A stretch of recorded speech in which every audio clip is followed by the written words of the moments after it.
To introduce the second panel, I'm delighted to welcome the Honourable Member of the European Parliament and Chair of the Parliament's Committee on Women's Rights and Gender Equality, the FEMM Committee, Lina Gálvez. So thank you very much. Thank you very much, Commissioner Lahbib and Vice President Virkkunen, for putting together this seminar that I think it is extremely important because, as you have all said, violence against women is now moving more and more to the digital space, and it is affecting our democracies. It's affecting each one of us as well. Me as a female politician, I can assure you that digital violence is really very hard, and it is specific when it is dealing with us as women and having, as I say, a lot of consequences that I will try to mention. So I'm really honored to give this words in this second panel, how can legal frameworks in platform accountability safeguard the digital safety of women and girls. I have to say, as a FEMM committee chair, I have really the honor to treat all these issues very much as much as we can in our committee. Unfortunately, it is not always the case for the whole Parliament because we are still missing what we call gender mainstreaming in other committees and in our whole action. However, as it has been mentioned, and I will not go through very much, we have the Digital Services Act. I still remember in the previous term, I was Vice President, Virkkunen was then MEP at the ITRE committee, me too, and we were both doing the opinion of the DSA from the ITRE committee, and we have obviously the directives on violence against women that Commissioner Lahbib has explained very well. All that is in there, and in both pieces of legislation, we have tried to include or to advance on the capacity of the current legislative framework to prevent and also to punish this digital violence against women on the DSA, obviously making a platform responsible for it, and this also the general monitoring obligation. And as you know, on the directive on combating violence against women, we set minimum rules for the most serious form of cyber violence, the possibility of online reporting for cyber crimes, specialized support to victims of cyber crimes, and preventive measures to enable users to identify and address cases of cyber violence. As Commissioner Lahbib mentioned before, member states have up to June 27 to make it real all we put on our digitalization and our legislation. And we have also made different public hearings. I will not mention, but just to share with you that we have really been trying to push on this subject and to move on this subject. And very recently, we approved the gender equality strategy in a report. You know, this Parliament has no initiative. The initiative is from the Commission, and we will have the gender equality strategy in March, probably being presented. But we did an INI report that it passed in the previous plenary. And that we further recalls that non-consensual sharing of intimate material, including deepfakes, cyber stalking, cyber harassment, and cyber incitement to violence or hate speech, are criminalized under the directive on gender-based violence, on combating violence against women, and domestic violence, and definitions of these criminal offences should be properly implemented by member states' national laws. Calls for enhanced European Union-wide cooperation, because as it has been said, it has no border, this kind of violence, in detecting and prosecuting digital gender-based offences such as cyber harassment and non-consensual dissemination of manipulated media.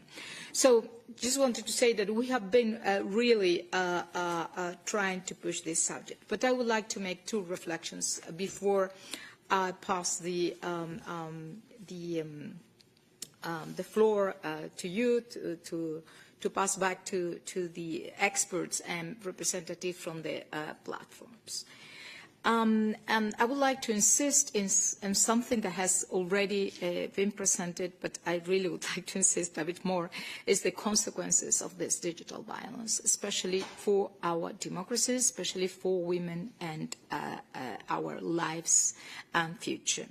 And also the need to link the violence against women, also digital violence, to gender discrimination and gender inequalities as a whole, because sometimes it seems that we agree on measures for combating gender-based violence, but we don't agree that there is gender discrimination, and we don't establish the mechanism and the tools to combat them. And I will start with this one, because it happens in the last plenary, especially with this gender equality strategy. We passed all the amendments regarding violence, but we did not pass the amendments, not we, I mean, not me, I mean, as the majority of the Parliament, on gender mainstreaming, on gender budgeting, on parity, or on feminist foreign policy external action. So we are saying, okay, this is something we need to combat, but we are not agree on making possible or putting the tools and the mechanism to combat it. So this is a regression from the previous term. This was not happening in the previous parliament. This is happening in this parliament because we have a gender backlash, and there is a denial of even gender inequality, denial of the same idea of equality. And this is the reality we have. And this is obviously going hand to hand with this increase in digital violence. And just let me insist on this other idea I wanted to insist, that how it restricts our democracies. Yolanda was very clear with that. She explained she's out now of this field, of this digital field.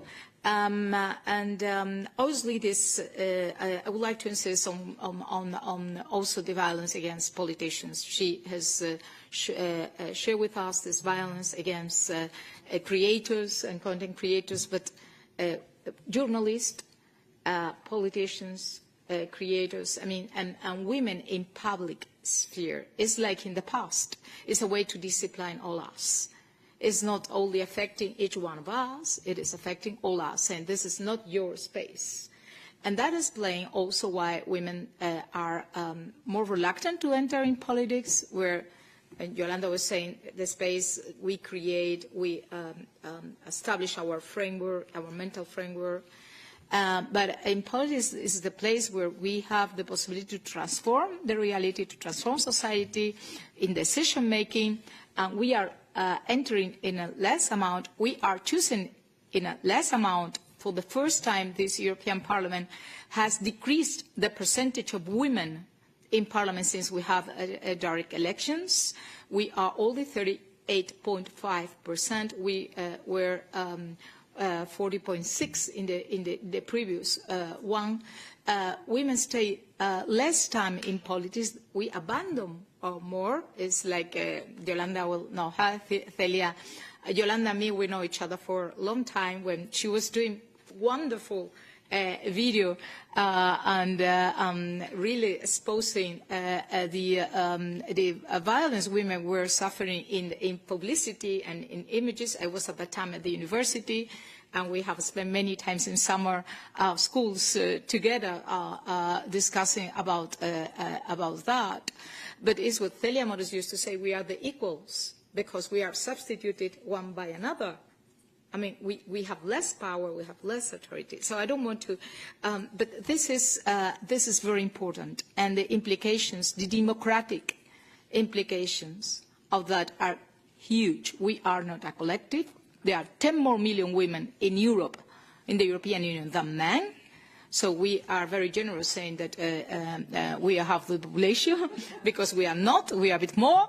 But really, we really need to make platforms accountable for what is going on, because the very same business model, it is a way to promote these hate speeches that are really focusing in a very specific way against women, and are really, our democracies are sick. This is toxic for our democracies, and we really need to be more active on how we really face this problem. So thank you very much.